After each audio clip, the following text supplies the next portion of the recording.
যে গোয়ালটা ভালো সেই গোয়ালের গরুও ভালো, সেই গোয়ালের গরুর দুধও কিন্তু ভালো।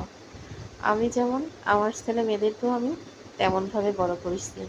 আমি যদি 5 দিন বিছানায় বসে থাকি অসুস্থ হয়ে, তাই বলে যে আমার বাচ্চারা খেতে পারবে না তা কিন্তু না। ওরাও কিন্তু ওর আম্মুর মতো মজার মজার রান্না করে খেতেও জানে, খাওয়াতেও জানে। আজকে এই সম্পূর্ণ খাবারটা কিন্তু আমার ছেলের হাতে বানানো।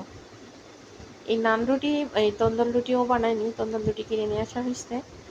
আর হচ্ছে চিকেন চাপটাও বানাইছে। আজকে তো ভিডিওতে দেখালাম।